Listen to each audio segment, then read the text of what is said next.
Welcome in to the DNVR Avalanche podcast. We got the deadline wrap-up show live for you here right now to talk about a really weird deadline day, actually. Like, the actual day was pretty darn weird. Avs don't really do much. The only thing they do is Ben Myers to Anaheim for a fifth-round pick. But, of course, they did most of their business yesterday and the day before. Yeah. So... a lot of business. 5 total trades for Colorado, including one today, which keeps the streak alive. So thank you for that, Ben Myers. All told, the Avs end up acquiring, it ends up being 2 fifth-round picks because they got one back. Yeah, that one's in the Sealer or in the Walker deal. That one's in 2026, I think. Is it? Sure. Yeah. They get Sean Walker. Hells yeah. They get Casey Middlestat. They get Brandon Duhaime. They get Yakov Trenin in that fifth round, and those 2 fifth-round picks that I mentioned. They lose Ryan Johansson, Ben Myers, a first-round pick, and 2 third-round picks. They also swap. And Bowen Byram, of course. They also swap Jeremy Hansel for Graham Sword. That is also true. They did do that. Let's do this. Let's take a look at it.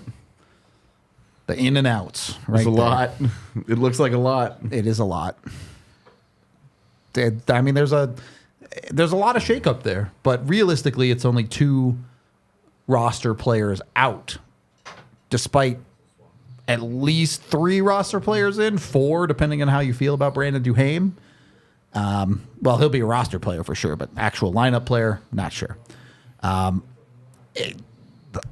Initial feels from you guys on the Avs deadline. How successful were they? When you look at that list right there, you look at off your NHL roster, Ryan Johansson, who was a bad fit and you're a black hole in your forward core, and the biggest problem on your night-to-night skating portion of your roster.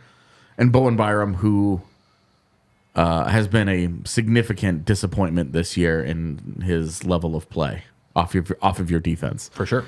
And in the place, I did not include Curtis McDermott. It was a couple days before the deadline swirl. If you want to be mad that I didn't include those guys. For a 7th, yeah. Be mad. In those guys' place, you have your second-line center, Casey Middlestat, who's a real true blue, bona fide second-line center. Brandon Duhaime, who is a hard fourth-line wing, who's just a heavy player who may or may not play for you. Yakov Trenin, at the moment, is slated to be the fourth-line center that they were looking for, and another heavy player, and Sean Walker to replace Bowen Byram. Right-handed, fleet-of-foot defender who is excellent on the PK, which is a theme throughout these acquisitions. So how do you feel about those trades, the NHL upgrades? Because the picks and all that stuff, in my opinion, are pretty immaterial to how prepared are they for this postseason run. And we'll be talking plenty about what didn't happen, but as far as the body of work of what actually got done, how are we feeling? The things they did for me is it's an A, man. They solved their lineup's biggest problem. You can make an argument that they actually got better on defense, given what Bowen Byram has given them this year. And while they may have not gone out and gotten a specific 4C, their forward depth is pretty darn deep now. It's hard to argue that they don't have 13 NHL players in their forward core. How they all fit, we'll see. It's interesting to see it put immediately to the test because no Zach Parise and no Logan O'Connor for tonight's game. Yep. But Duhaime drops right in. And Middlestat will play right away, and Trenin will play right away, and then Val Nichushkin comes back into your lineup. Yep. So you're still at a plus here. Yep. You're at a +2 in terms of upgrading forward spots here. Oh, I mean, I think I love what they did. I think they swung. They didn't stand path. They were awesome. They addressed a lot of needs. The 2C, Sean Walker, I think, is an underrated acquisition. Agree. It's going to be awesome. They're a better lineup. Now they're tougher. They're meaner. When I say tougher, is ready to go take on a playoff series with Trennan and Duhaime. And Especially Trennan, who will be a nightly player. No questions asked. oh, yeah. And Duhaime will be good, too. Like, stop picking on the French guys. God damn it. I mean, come on, man. And then, no, it's going to be good. Stop being French. It's going to be good. I'm excited. Yeah. My only downfall is again, I'm not going to shy away from what I said about getting some goalie help, surrounding him better. Yeah. Didn't happen. Sounds like the Kakinen thing was going to be give us and we'll give you Cap, and I'm glad they didn't do it. You know what I mean? I Because agree. Younger guy. Would you have? How much better would you have felt if it was Kakinen for Annunen straight up? No, I mean you feel better because of the experience right now. But I mean, then by the summer you're like, oh crap, what did we do? You know what I mean? So and I wouldn't have done that. So, but I just again we'll go like this. Look, and I won't talk about it ever again. I'm gonna go like this. Knock on wood. Touch wood. Touch wood. And Randy Wood. I mean not Randy, but Miles Wood. Randy's is that. I'm disappointed because I was like, I'll be really disappointed. But it's over with now. Like it's 2:43 right now. I won't talk about it, and we'll just keep pushing, and then hopefully, those two guys do the job, and That's the hope. and then we go from there. But other than that, I thought it was a masterful juggling of the roster. All right. Chat, you did get us to 600 likes on the actual trade deadline show. So thank you very much. We appreciate you all a ton. These are for you. Get ready for the takeover. Yep. It's going to be a long night. So you feel really good about the Avs guys that they got. Yep. I think everyone was hoping they were going to do a little bit more today. They didn't. I guess they traded Ben Myers for a fifth. Whatever. They didn't change their roster at all today. Just you knock them a little bit for that, or are you okay with it? So, if you would have told me a week ago that the Avs were going to solve their 2C spot long term, they were going to replace Bowen Byram, which they used to solve their their 2C spot long term, with a perfect fit top 4 defenseman for them, and a 4C that checks every box that you want except for faceoffs. I'd have been thrilled, and that was all they were going to do. I'd have been thrilled, and for me, those are the 3 guys that move the needle for this deadline. The most. Brandon Duhaime is fine. I think he's going to be a good fit. He brings that heaviness. He brings he'll a little play, extra but, depth. Yeah, It's fine. He's fine. I agree. But those 3 guys are impact players. Yep. And Yakov Trenin, I think, is a guy that, if it goes well here, they need to have a serious conversation about trying to find a way to keep. And Middlestat should be here for multiple years. They did not do that to just turn around To let and him be like, walk Yeah, for 1 year. Yeah. but he's in RFA, so there's no threat of No that. excuse. But definitely those 3 guys moved the needle for me.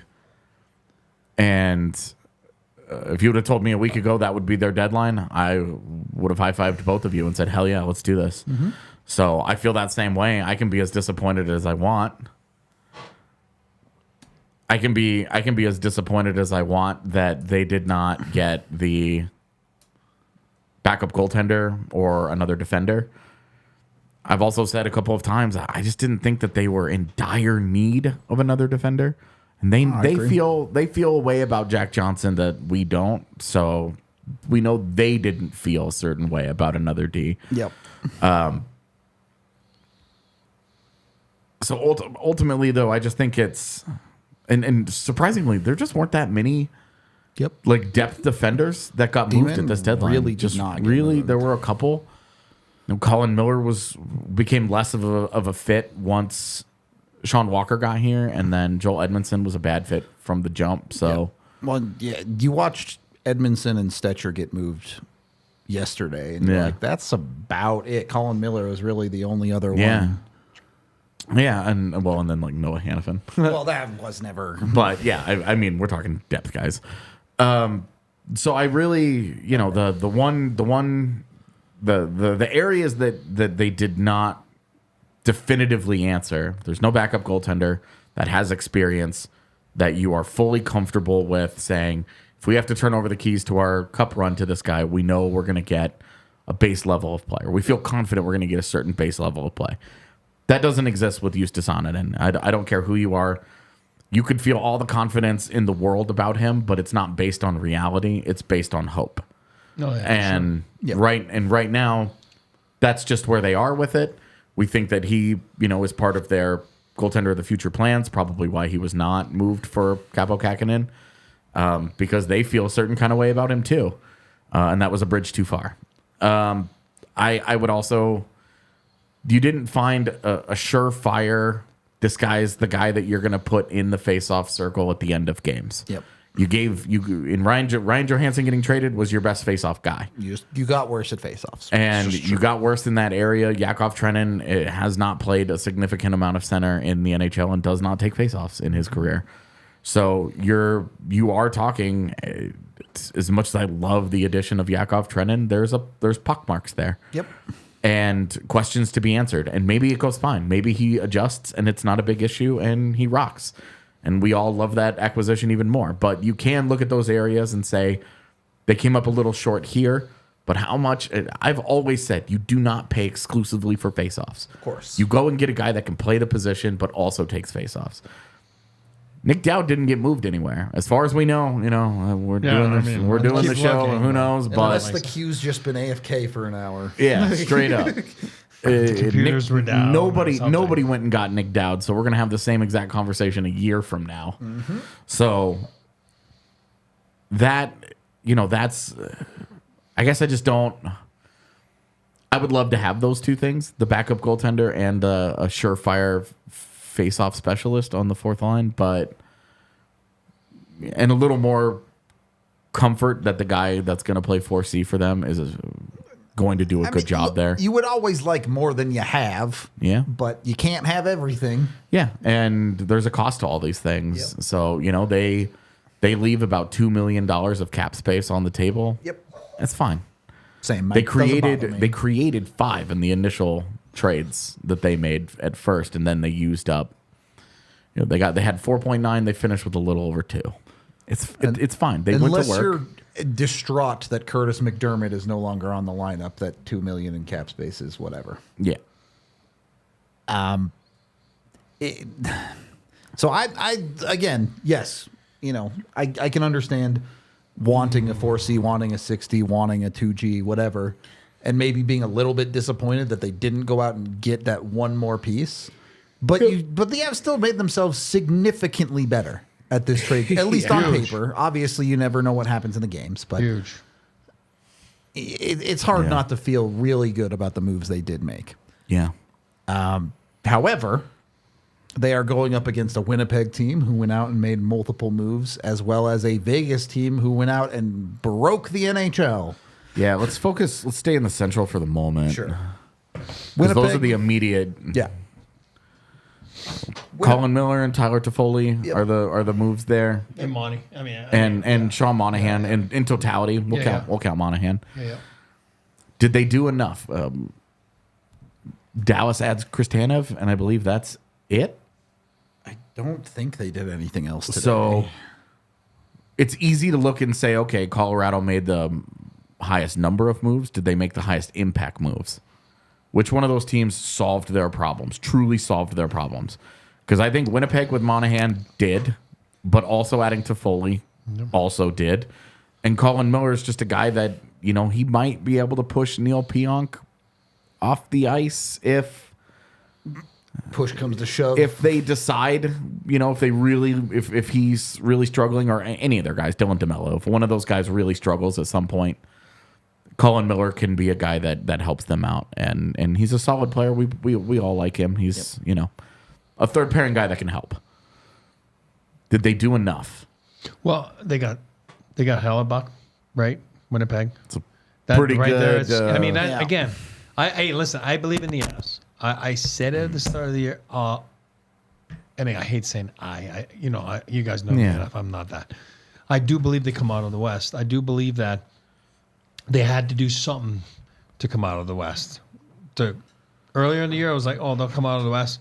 Last week, I'm like, okay, they got to do something to come out of the West. I didn't like the comeback from the break. I didn't like the Nashville game. The Nashville game really it was like it hit. Hold on a second, they got to do something here. I think they hit it out of the park. What they've done these past couple days. But yeah, if you go back to Winnipeg, Hellebuck scares me. He does. What am I going to tell you? He just does. I don't care though. You don't need a goalie, really. Yeah, okay. Well, Vegas, great, awesome. Hey, listen, getting goalied is not fun. You know what I mean? Because it's like, are you kidding me? You know what I mean? And this guy can goalie you. He can. Has done it to a lot of teams this year. That's it. And then as far as Dallas is concerned, sometimes Goose said it the other day, right? The moves you don't make sometimes are the ones that, pay. I'm sure they were in on stuff. It didn't happen, didn't work. Yeah. So they did get Tanev, which they needed to get better on, on their decor. You know what I mean? Which, and then don't forget that sometimes you don't know until you have an injury, and next thing you know, this Stankoven guy's done awesome since he's been up. Great for them. them. You know what I mean? He's been great, and sometimes you're fit, and then I always say, right, Yeah. make an impact, make them. All of a sudden, they're like, shit. We might be onto something with this guy. Maybe he just came up for a couple of games. That was the plan, and who knows, right? You know what I mean? Who else? When did he come up? Is it because Sagan was hurt? Somebody's hurt. Like, he just came up when somebody was hurt. All of a sudden, it's like, oh, I got something like that. Yeah. And then he's like, he's got jam, he's got pace. Is it not working? Oh, is it jam, pace? Can we hear me or no? Yeah. Anyway, so next thing you know, they're still a good team, Dallas, right? They're still, but don't underestimate that Stankoven thing. You know what I mean? Where it's youth, it's young, and you know what I mean. Like it's in the it's way fun. that the Stars are adding Stankoven as a de facto deadline addition, the Avs are adding Val Nichushkin. Yeah, Exactly. True. Oh no, 100%. Well, So, we were talking yeah. about the Yeah, Winnipeg, and we're Dallas, focusing on the deadline stuff. Yeah. I think that teams got better and teams want to show each other that you know what. And again, Vegas got better. It's not Central, but that's the point of the deadline, right? You want to get yourself better. Yeah. I mean, when I look at Winnipeg, I think it really is a head-on thing with Colorado. They may not play in the first round or whatever. It doesn't matter. But who do you like better as an acquisition generally at 2C? Sean Monahan or Casey Middlestat? For their respective teams, I think they're both happy. Sure. Yeah. Like and moving forward beyond this year, Colorado, Obviously, Like yeah. easily. Oh yeah. I mean, yeah. But I think both of those guys fit better in the. If you swap their positions, I think they both would be misfits. But I'm saying, and guess what? If they do play a playoff round against each other, those two are going to go head-to-head. Yeah. Right at each other. A little bit less true of the head-to-head part on the back end, but Sean Walker or Colin Miller. Well, You like- certainly Sean Walker. You like Sean Walker, and I get it's a little bit different because the Avs are replacing Bowen Byram with that guy. Yeah. But you're looking at these acquisitions, and you're seeing two teams that are going to go right at each other on paper. And if you look at it on paper, personally, I have the Avs box checkmarked for forwards and defense. Top to bottom, like no doubt about it. I think what you have to really be worried about from that perspective, if you're Dallas or Winnipeg, is that Colorado loves to play fast. Yep. And at times it comes at the expense of playing heavy. Yeah. And Sean Walker is not going to play a particularly heavy game, but oh my God, is he going to turbocharge that defense? They're zooming even more. Because right now, I've said this a couple times. I feel like I've said it 100 times in the last 48 hours, but Probably have. Sean Walker has outplayed Bowen Byram this season. Yep. It's not about which player is going to be better over the next 5 years. Which guy helps them right now? Sean Walker helps them right now. Yep. His skating and his ability to jump into the play are going to add another dynamic element that was way too inconsistent with Byram. So that's a problem, that element of speed. You know what also makes the Avs much faster? Valnichushkin, Yakov Trenin, and Brandon Duhaime. Bunch of burners for sure. All guys that skate and play heavy games. Yep. And when you go even back a little bit further and you add Zach Parise, another guy who skates, he's not heavy, but he grinds. Yep. There's nothing soft about you. Now you're looking at Colorado's bottom six. You have Logan O'Connor, Ross Colton, Miles Wood, Brandon Duhaime, Yakov Trenin, Andrew Cogliano, Nikolai Kovalenko, who does not play a soft game by any stretch. Not at all. Where's your weak link here in terms of hard to play against? Who's the easy guy to play against there? There isn't one. You have all guys, and the Avs are scratching at this point a guy or two. Yep. Be it Cogliano or Duhaime or whoever it is. Whoever, yeah. And, none of this considers the X factor of Gabe Landeskog and all that. Well, if that happens, it happens. What will be, will be. Plus, that sounds, What will be there. But Colorado's bottom six is significantly more playoff ready than it was a week ago. Mm-hmm.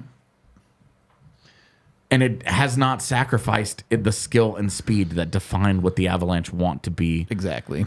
And then you add Val Nichushkin to the top six. Oh, great. And then you add Casey Middlestat to your top six. Okay. You don't get much physicality out of Casey Middlestat, but you do get a guy who plays a peskier game than you would think. Yep. For a guy his size. But the skill level goes way up. Yep. Oh, good. That's what they needed. More skill. Wonderful. Because now you're no longer selling out to stop Nathan McKinnon. Because if you are, here comes Casey Middlestat and Val Nichushkin. Much higher chance that those guys beat you than Ross Colton and Miles Wood. Yep. Miles Wood's on your fourth line now. And now Miles Wood and Ross Colton, Logan O'Connor, assuming health, obviously, which they're not 100% yet, but those guys are now your third line. Yep. For the first time all season, a third line playing third line matchups. Yep. Not a third line taking on second line matchups because Ryan Johansson was an anchor around everyone's neck. Tough. You are a lot harder to play against. And Winnipeg, is Winnipeg a lot harder to play against because Sean Monahan and Tyler Toffoli are there? Absolutely. Yep. Makes them deeper. They're top nine. I mean, with Mark Scheifele and Kyle Connor, Nikolai Ehlers. Yeah. Now you have Sean Monahan and Cole Perfetti, Tyler Toffoli, Vlad Nemesnikov, Nito Niederreiter, Adam Lowry. Are they hard to play against? Do they have a lot of skill? Yep. God, yes. They are and they have a Vezina caliber goaltender in net. Yep. That's a problem. Yep. The Avs have a better defense. Yep. So there's push and pull, but they certainly have a lesser goaltender. These two teams feel like this is no offense to Dallas, who I think is a little bit of smoke and mirror right now, but it feels like Winnipeg and Colorado are on a crash course to figuring it out. I tend to agree. I'll say two things about this, though. Yeah, we addressed the PK, you know what I mean, with those moves and, not just in Walker, but in like Trenin and Duhaime and, up front, back there. Two parts that I like. Two parts that I like about those moves. One, always remember that internal competition is huge. Yeah. And that was one of my things for the goaltending. I said I wouldn't come back to that, but I'm just saying that was one of my things. I just feel that sometimes it's just, it just pushes you to play better. You love doing your roster. You're like a coach. Both of you are like coaches. I always say coaches like, they always like got their boards out and then they put names there. They live to roster bait. That's what I'm saying. They live to roster bait. You know what I mean? And then, where's this guy going to play? Holy shit, Cogliano might be out of a spot, or Duhaime might be like, why'd they get? That's what internal competition is. I love it. Yeah, they haven't really had it this year or last year because of injuries. Keep your eyes out. It makes you like, oh really? Like, you want to do nothing? Well, you better do something because you won't be in the lineup. So that's a big thing for me, internal competition. And then B, as you can see tonight with LOC, Parisi. He's French. His dad's French. Parisi. All right. So I hate to try to say a French name in English. His name is Parisi. All right. What it does is you're not taxing guys down the stretch. Yeah. If they're banged up a little bit, you know what? Let them rest. Let them go. And we have other guys. And, let's keep going. And then, but it does create, with my first part, the internal competition too. Like, okay, I'll take a couple days off and, okay, I'm healthy now. I want to go back. This guy did well when I was gone. I better do well or else I'm shit. I'm gone. I'll be the shit bag, right? So it's like, I'm telling you, like, it creates all of that. And I do love that.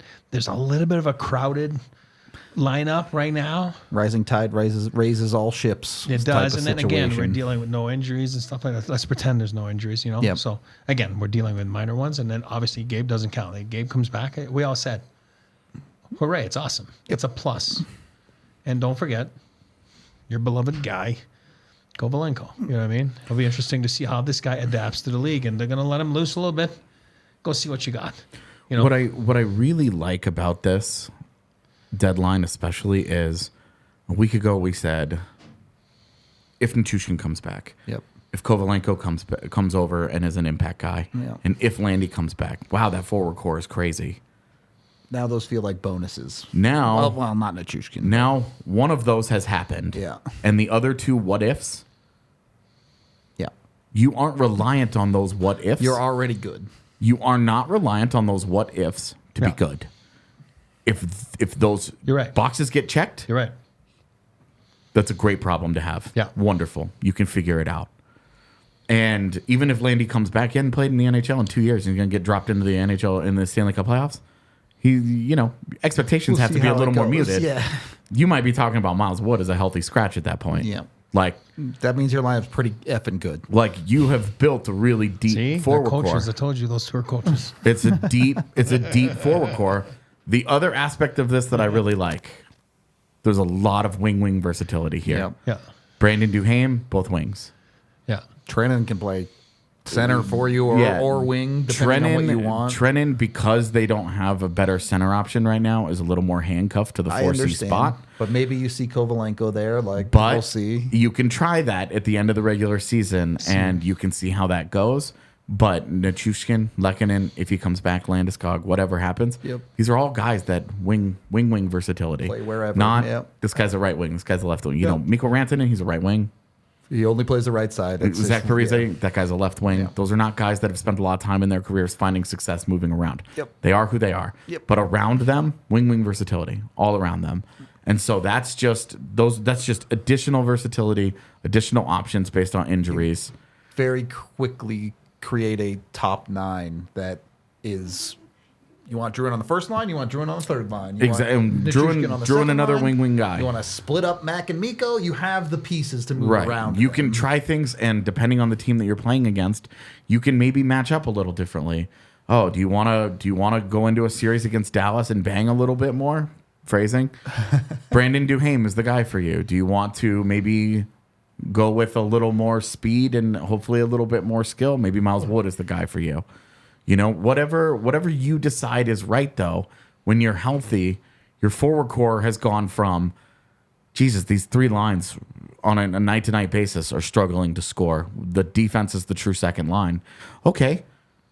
We have talked about the defense being the secret weapon second line for the Avalanche for the last 2 years. You also It's have all a second still true. line. Yeah. That's all still true, but now you have an actual second line that Casey Middlestat, Jonathan Drouin, and Val Nichushkin might be a first line on some bad teams in the NHL. Yep. I'll say this. Remember we said you can be about winning or you can say you're about winning. Obviously, they're showing that they're about winning. Now with a crowded lineup, here's what I'll say. You can say you're about the team and you can be about the team. So some guys, when it's crowded like this, their minutes will get diminished. And you have to be able to accept it and play for the team. So I think it'll be interesting to see. I do believe they have the right guys and the right people to... Yeah. But it's always something to keep an eye out. You know what I mean? Yeah.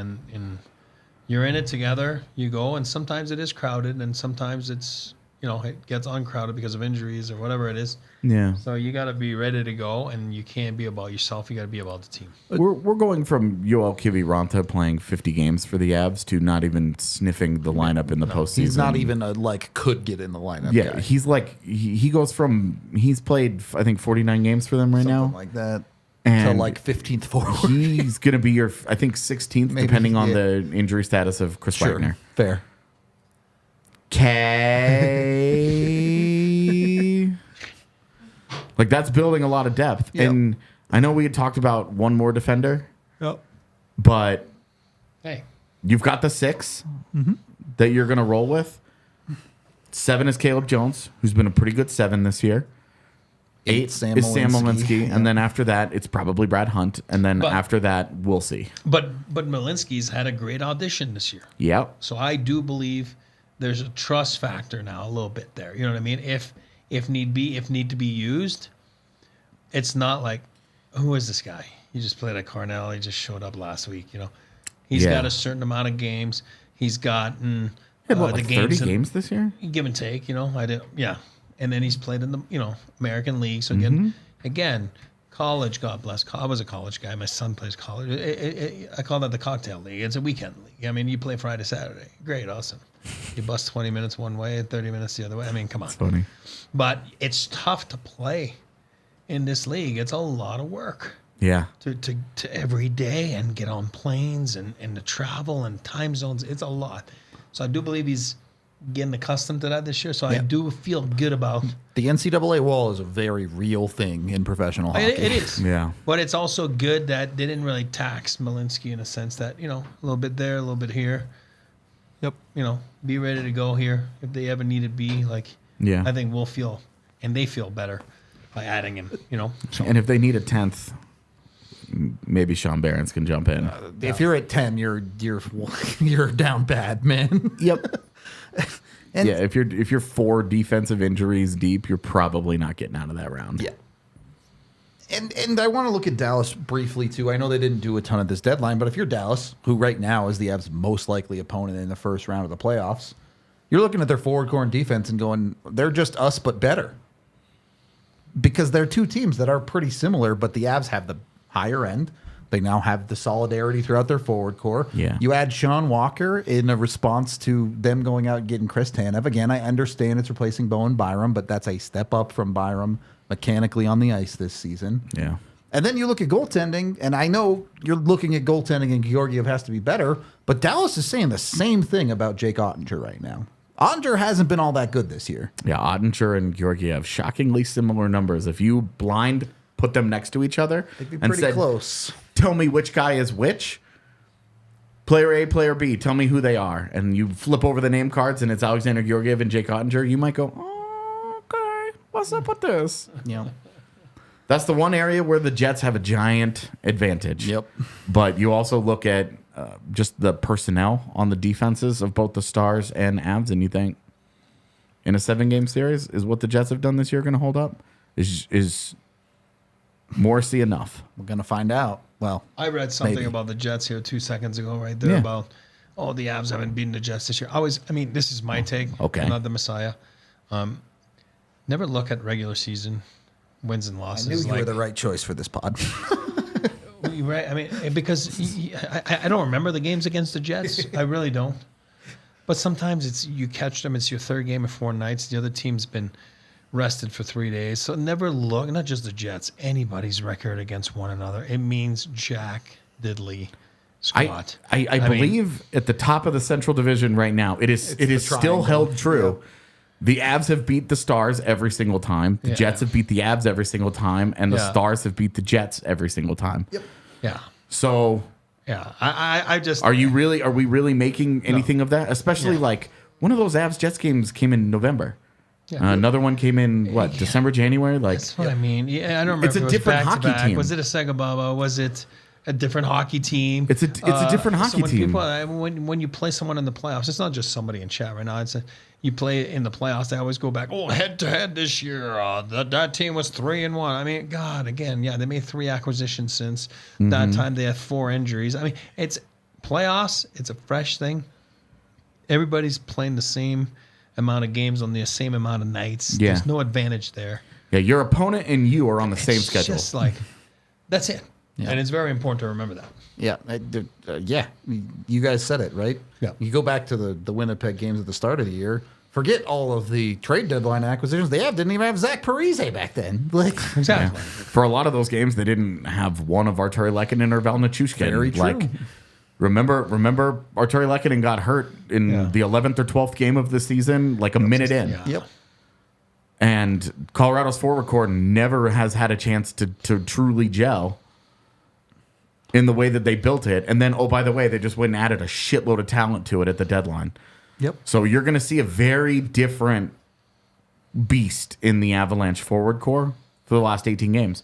And maybe it doesn't work, and it's a weird misfit, and it just never gets off the ground, and they lose in the first round again, and then we have to come back in here and, okay, what are they going to do to readjust? What didn't work? What did work? How are they going to, they've got a lot What of does money the Casey decisions. Middlestat extension look like? They've got a lot of financial stuff that they have to sort through this summer. Right now, they're sorted through it. Yep. You Now it's winning time, man. Singular focus now. Yep. There's no more talking about the deadline as a forward-looking thing. It's done. It's over. There's no more, okay, this guy can come in and help you. This guy can do that. Nikolai Kovalenko might come in and help them. He's going to play. We'll see how he does. We don't know where he's going to fit. He's still a big question mark. Gabe Landeskog, we don't know if he's going to play. Nobody does. Please stop putting percentages on it. It is driving me crazy on a personal level. It's just made up. Nobody knows. What the hell does an 80% chance that he's going to play mean? What's the 20% chance? How did you get to those numbers? Where did they come from? How would they know that? This is an unprecedented surgery in terms of NHL players returning to their lineup. There's very little track record of it happening with hockey players in the middle of their careers. Nobody knows. No. We have no idea what's happening with that. If that guy comes back, great. These, again, are problems that you'd happen. They're good problems to have on the fly. But right now, with the lineup that they have, assuming that Logan O'Connor and Zach Parise's injuries truly are day to day and not week to week, not, oh my God, what's going on here? They're pretty good. They're a lot deeper. And they're built to handle those injuries at the moment. The guys they went and got are built to help them. You're going to have, maybe a fourth line? I guess I would have to write it all out with Nichushkin coming back in, but tonight, Duhaime and Trennan are actually on your fourth line. Yep. Okay. And Gilbert just said in the chat too, like, it's about peaking at the right time. Yeah. And it's a Absolutely. it is a big thing. Remember that. This is what I was word, telling you when the peaking. Jets Yeah. were not losing games in the middle of the season. Yeah, I know. And I kept saying, yeah, I love to peak in December and January. This is a great point. I love this point. Peaking Please is- continue. Yeah, I know that was Gilbert's point. I mean, that's it's a big thing. It's a big thing. You know what I mean? People are like, oh yeah, but you sucked back then, whatever. Yeah, great, but also, we were good right now, The one and that's Yeah. what matters. Yep. The one other thing I want to touch and could potentially be a problem for Winnipeg if they win the Central Division. Your reward might be the Vegas Golden Knights with a $99 million roster.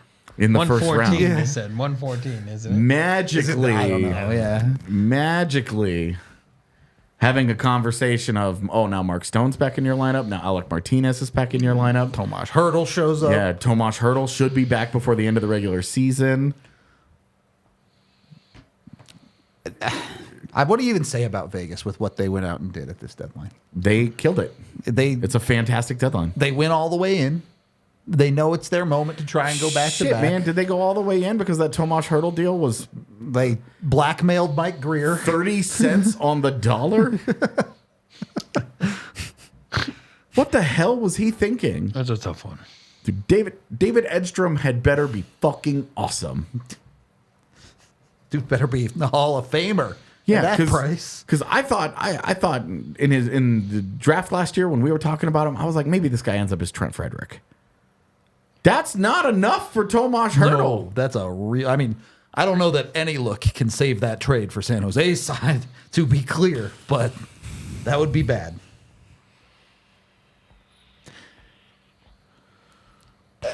I want to have That's this. tough, dude. I want to have this conversation very briefly. We don't have to get too far into it.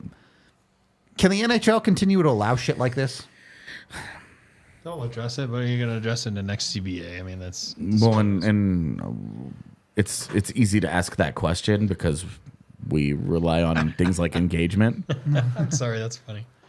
But yeah, Greer is That's getting so a ring funny. too is a good That's a point. funny one. That's a funny one. It's easy to ask that question, but how do you reasonably expect to fix how it? can you fix it? Yeah, what do you without do to some fix it? serious And, I don't know. and that's I don't have a good answer to it. I you know. I don't know. And The one thing I'm going to struggle with this year is I just don't want to hear it from Avs fans. I get it. They but may well be about to do it with Gabe Landeskog. the Avs may benefit a ton from this exact thing. I understand that Vegas has done this multiple years now. Tampa did it a few years back. Chicago did it with Patrick Kane way back in the day. I get it. It's just you're just playing the game that's in front of you. You're playing the game that you're allowed to play. If at some point the players decide that the rules need an altering, fine. But for me, I'm just giving full props to Vegas, and I'm saying great job. It feels grimy. I don't like it, but them's the rules. yeah, they're playing the game, and they got San Jose to somehow agree to that shit. Yep. And to eat money. What in the I what was it? cannot. What was it? They're not going to get the second first round pick. Was it not going to be? Was it going to be Brendan Brisson instead of David Edstrom? Like, give me a. They got 2/3 back. It's the most insane trade I've ever witnessed as an It's adult. awful. It's awful, dude. It's really, really, truly awful. So, I'm just not. It's allowed by the league. You need to start playing the game that's in front of you. Until it's not allowed, you should be doing it if you're serious about winning. There's a bunch of avenues about it that are grimy and that I don't like and that I can sit here and complain about, but it is what it is. You have to go and win hockey games with the team that you've built. Yep. And they've built a good team that has had a lot of problems this year, and they got a lot better in the last 48 hours themselves. Sure did. So now the rest of the West has a big problem. Mm-hmm. No argument. A big problem. I don't want to hear the East is great, buddy. The West is stacked. I don't want to hear. I also don't want to hear it. The East, get away from me. No, stop it. I don't. Not that the East is bad, but what we saw a lot of last year in the East of a bunch of teams loading up the turrets and getting going. That was the West this year. Yeah, The West said we're going for it. yeah, because a bunch of the teams out west last year were like, Yeah. we'll see. Not this year. Now the teams out west this year were like, I mean, the New Jersey Devils have a clear-cut need at goaltender, and they went out and they got Capo Kakinen and Jake Allen. Yep. The East just is deeply unserious right now. None of them can feel that good about where they are. Yep. A bunch of them burned that gunpowder last year in those trades, so they didn't go for it. So a lot of those guys, a lot of the teams out west this year had the opportunity. Yep. That's another good one. That's a funny one too. And like some of these teams have been really good. That's funny. Florida is a great example. No, I think Florida might be the Cup favorite. To be honest with you, did Florida need to go do anything crazy? No. You know, they made a Tarasenko yesterday. they got Okposo today. yeah, you know. and little depth. Kyle Pozo's pretty close to done. No, yeah, it's just And like that. Tarasenko's not the guy that he was, but the prices on him were totally reasonable. Yeah, for sure. Great, no problem. it's going to be a barn burner for the West. I'll tell you, down the stretch here in those first two playoff rounds, it's going to be something crazy. Shit, yeah, I'm scared of Vegas. They're great. Vegas that includes a healthy Mark Stone and a healthy Tomas Hertl. Yeah, that's fucking scary. Like that's a great team. And they're the defending champs. So Like They are. they're staring down the barrel of healthy scratching like Nick Hague in the postseason so that they can bring Alec Martinez back into their lineup. Like they've built a really, really good team, and they have a goaltender who just won a Stanley Cup. The Avs do not. Like they're a great team. Yep. I would love to see Colorado and Vegas in the Western Conference Final. Let them sort it out. Let two healthy rosters sort it May out. the best team win. Yeah. Hey, they get their guys back. Bring Landy back. Let them sort it out. Yep. I'm here for I'm it. all about that, man. That's what the playoffs are about, baby. But at the moment, that's not that. The Western Conference Final would be the only path to that. So the Avs have a lot of work to do in the Central Division, and for my money, they leveled up, and Dallas didn't do enough. I agree with Dallas not doing enough. For sure. Dallas, I wonder, looks back on this deadline at the end of the season, saw the two teams around them really going hard in the paint, And said maybe we wait one more ends year. up as the third seed, having to travel. And if they don't win their first round series, did they do enough? Yeah, I don't think they did. And obviously, you have to go out and play and win, but it really feels like Winnipeg, Colorado, and Vegas left Dallas in the dust. It really does, especially because that's the team. We've said this before. Dallas's biggest problem this year is winning games in regulation. Yep. Which is the way you have to win them. The Avs have 8 more regulation wins than the Dallas Stars right now. Yep. Tied in points. Like, you are getting by. Like, hey, the Avs were overtime merchants last year to win the division title. They were. And what happened? They lost in the first round Yikes. because you don't get away with that shit in the playoffs. Yep. There were a lot of things that contributed to that, but there were a lot of things that contributed to them being overtime merchants in the first place. That's the Stars right now. Over I'll drink to that. on this. Cheers to the Stars being in the dust. Cheers to the Stars. Woo. Oh. It's an interesting deadline because you feel really good about the Avs and you look at their direct opponents in Winnipeg and you go, all right, game on. Woo. That's all I have unless you guys want to dive into other specifics. No, I just thought it was a fun deadline for the West because it turned into an arms race really quickly. Yep. Each of the teams out West made big moves. You know, the Oilers went and got Adam Henrique. The Canucks kind of did their business earlier with Lindholm. Yeah, they'd already done a lot of it. The Jets, Avs, we talked about, even the Stars with Tanev. There's a big move for all of them out there. Vegas went huge. The one team that you're kind of looking at here, the LA Kings. Yeah. What supposedly tried to do the Olmark thing and it didn't work. And now they're kind of nowhere.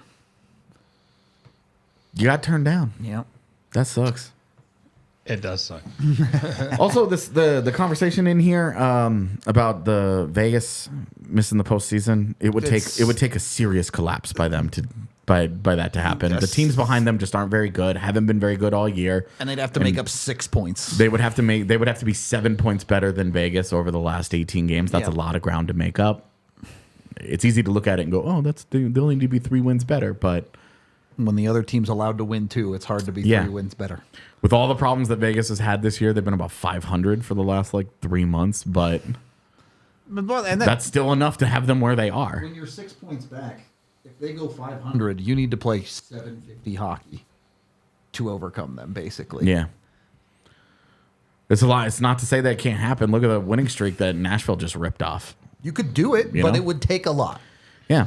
But that's the hard part of this is that Nashville ripped off that winning streak and put them. They're the one team that separated. Put them in the big time driver's seat. Yep. To be one of the 2 wild card teams. Yep.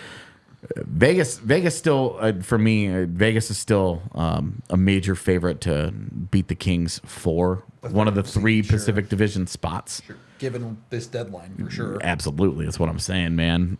So I'm not truly entertaining the idea that Vegas does not make the postseason. The West isn't deep enough for that conversation. But to add to the LA thing there, Yeah. you got to remember, everybody's a human being. So Not Cale Makar. He's an alien. he is an alien. Everybody is a human being. So always remember, the Kings had to do what they had to do. They go, it gets public that they're trying to get Allmark, and then it doesn't work. Tough. You also got to go back to your 2 guys in net and say, hey, you're awesome. You're awesome. Well, too. and remember, we talked in the offseason. That's tough. Yeah. One of the reasons that Cam Talbot is an LA King is because he wanted to play for Todd McClellan. Yeah. He's not playing for that guy anymore. But that's what I mean. But today it's that's bullshit. We didn't try to get Allmark. You guys are our guys. It's not true. Don't listen to the guys. So it's I hate those no trade things. Whatever. I hate that. I mean, just to reiterate the point about Vegas, you look at the depth of the West. St. Louis didn't do anything at the deadline. Minnesota actively sold at the deadline. Calgary actively sold at the deadline. Seattle kind of sold, didn't really do anything. St. Louis didn't really They didn't do sell anything. No, they didn't Either do way, anything, yeah. dude. So, yeah, Vegas is a Sign Lundqvist, Oscar. Yeah. Vegas has absolutely struggled to win games. So have all those teams. True. And those are the teams. The onus is on those teams to outplay Vegas over the last 20 games of the season. I keep saying 18 because that's how many the Avs have left. Some of them have 19. I live in an Avs Some world, of them sorry. have 20. It's whatever. Yeah. It's crazy. Yeah. Thoughts about thoughts about the East? We can get into next week. Honestly, that'll if we be still a have Tuesday, Wednesday show. we for have us. we have a Yeah. lot of days coming up where The we Avs can taking some days off. yeah, we can really dig into some other stuff here. We'll plug in some guests coming in, like remember like we talked about coming and visit us. Yeah. It'll be fun nice time. on the couch. It'll be fun. So I'm excited for Plenty those of time. things to happen. Yeah, the thoughts in the East is just kind of like cool for them. We'll see. Not in I don't know what Kyle Dubas is doing. true. I really, I don't get it. I don't get it. I'm sure we'll talk more next week about it when we can break down some of the good, best and worst trades of the deadline. Right now, Avs focus, and the Avs do have a game tonight, so we have to go start getting prepped for that. I will say the last thing about the Pens reminds me a little Crosby right now reminds me a little bit of late career Sakic. Still really good, still really effective as the team consistently gets worse around him. You just kind of feel bad for him. yeah.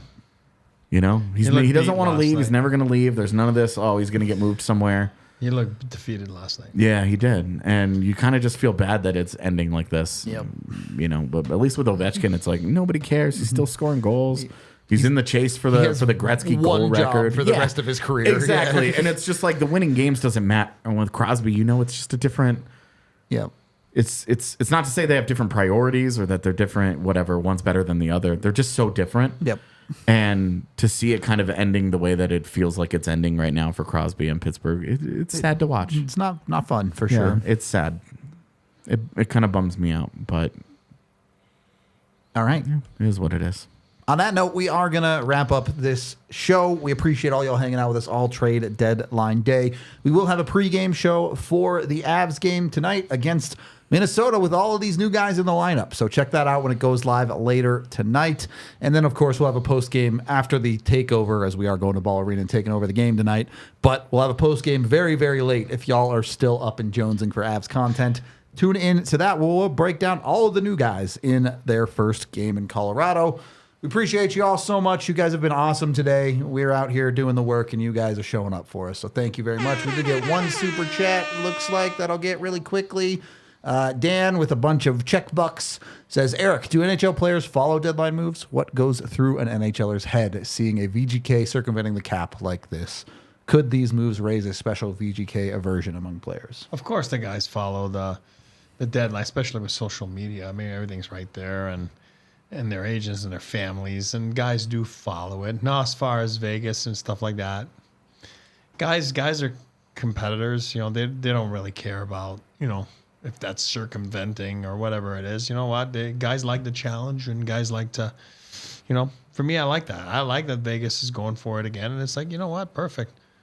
Let's play against you. Let's see who come, mano a mano. Who comes out of the West? I love it. I'm ready. If you're not enthusiastic about all this going on around you, you're not meant to be in a Hockey Stanley might Cup not be chase for you, yeah. It's just you're not serious about winning a Stanley Cup. Yeah. Exactly. If you're not waking up and living and breathing the moment that you're in and the opportunity that you have in front of you to try and be part of something really special, really great, Yep. then you can go on and you can have a nice 10-year career and make a lot of money and get end up traded in a couple Lehigh wares Valley. and end up in Lehigh Valley.